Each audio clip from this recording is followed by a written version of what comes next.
Hello friends, my name is Manoj sir, an English teacher. Welcome back once again. આજે આપણે basic English speaking કોર્સમાં basic grammar જેની અંદર singular અને plural એ શીખીશું. સિંગ્યુલર એટલે એકવચન, પ્લુરલ એટલે બહુવચન. તો જનરલી ઇંગ્લિશ બોલવા માટે બેઝિકલી આપણને બેઝિક અને ફંડામેન્ટલ રૂટીન વર્ડ આવડવા જોઈએ. એક વચનમાંથી બહુવચન કરવા માટે એના નિયમો યાદ રાખવા જરૂરી છે. અગાઉ આપણે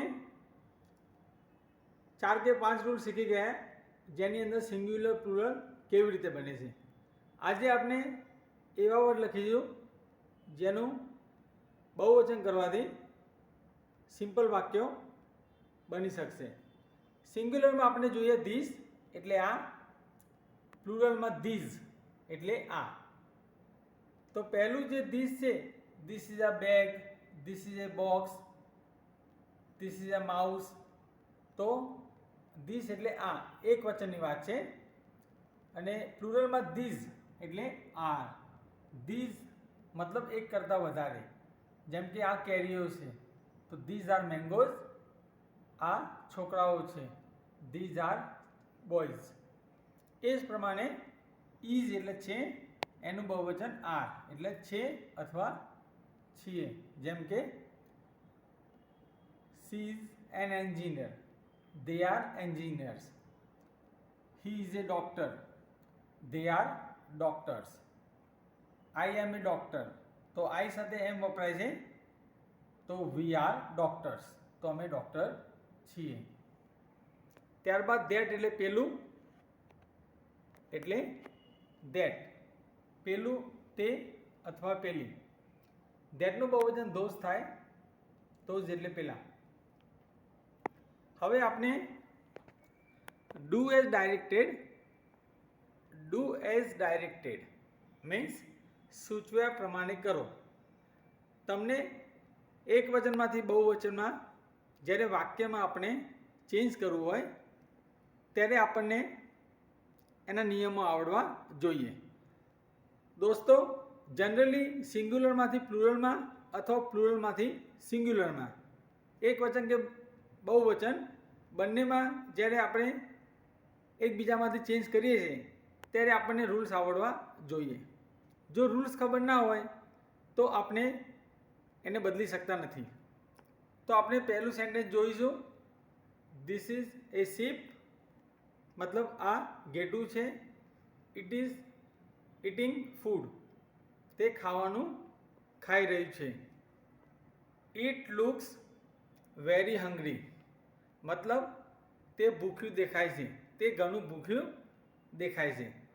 તો અહીંયા આપણે બહુવચન જ્યારે બદલવું હોય ત્યારે આપણે એક યાદ રાખવું કે બહુવચનમાં જે ગણી શકાય તે, જેમ કે કાઉન્ટેબલ. તો મેં તમને અગાઉ ફર્સ્ટ રૂલમાં સમજાવ્યું છે કે એક વચનમાંથી બહુવચનમાં જ્યારે ચેન્જ કરવું હોય ત્યારે જે કાઉન્ટેબલ હોય, કોઈ પણ એનિમલ, બર્ડ, ઇન્સેક્ટ, કોઈ પણ મેન, વુમન, જે ગણતરીમાં લઈ શકાય જેનું એક વચનમાંથી બહુવચન થાય. જેમ કે માણસ, માણસો, સ્ત્રી, સ્ત્રીઓ, બરાબર, woman, women, man, man, lady, ladies, પ્રાણી, પ્રાણીઓ, એનિમલ, એનિમલ્સ. એ પ્રમાણે માઉસ, માઇસ, ઉંદર તો ઉંદરો, ડિયર, ડિયર, હરણનું બહુવચન હરણો, પણ અંગ્રેજીમાં તો ડિયરનું deer. Reindeer, reindeer, louse, lice, baby, babies, story, stories, girl, girls. એ થિયેટર, થિયેટર્સ. એ સિનેમા, સિનેમાઝ. તો એ જ રીતે જ્યારે આપણે બહુવચન કરીએ છીએ તો આ બધા નિયમો આપણે અગાઉ ભણી ગયા છીએ. તો આજે આપણે જે રૂલ તમને લખવામાં આવે છે તો એ રૂલ પ્રમાણે આપણે સેન્ટેન્સ જોઈશું. તો અહીંયા ધીસનું બહુવચન મેં તમને ઉપર સમજાવ્યું છે કે ધીસનું ધીસ કરવું, ઇઝનું આર કરવું, ધેટનું ધોઝ કરવું. ઇન શોર્ટ, આ વિડીયોમાં તમને એક વચનમાંથી બહુવચન કેવી રીતે કરવું એ તમને શીખવા મળશે. તો ધીસ ઇઝ આ શીપ, ધીઝ આર શીપ. તો ધીસનું બહુવચન ધીઝ, ઇઝનું થશે આર. બહુવચન કરીએ ત્યારે એ અને એન આર્ટિકલ નીકળી જાય. તો મેં તમને અગાઉના વિડીયોમાં એક્સપ્લેનેશન આપ્યું છે કે એ અને એન જેનો મતલબ સિંગલ એટલે વન થાય છે, એટલે એ અને એન સિંગ્યુલરમાં આવે છે, અને પ્લુરલ કરીએ બહુવચન ત્યારે એ અને એન નીકળી જશે. એટલે કે આન્સર બનશે these are sheep. It is eating food. તો ઇટનું બહુવચન ધે થશે અને ઇઝનું આર, એટલે કે ધે આર ઇટિંગ ફૂડ. ત્યારબાદ it looks very hungry. It looks very hungry, તે બહુ ભૂખ્યું દેખાય છે. તો આપણે બહુવચનમાં ગેટુ વધારે ભૂખ્યું દેખાય છે, તો ગેટા વધારે ભૂખ્યા દેખાય છે. મતલબ ફરીથી ઇટનું થશે ધે.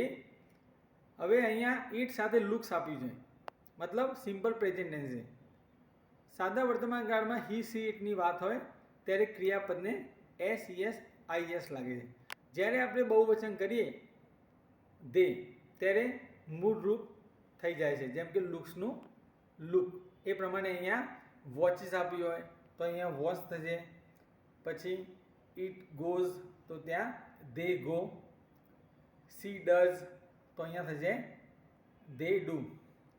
તો અહીંયા આન્સર બનશે ધે લુક વેરી હંગ્રી. તો અહીંયા આપણે બહુવચન જે પ્રમાણે કરવામાં આવ્યું છે, તો આ પ્રમાણે તમારે એક વચનમાંથી બહુવચનમાં નિયમો યાદ રાખવા. I hope you understand this type of rules that will mostly help you to understand extremely very deep.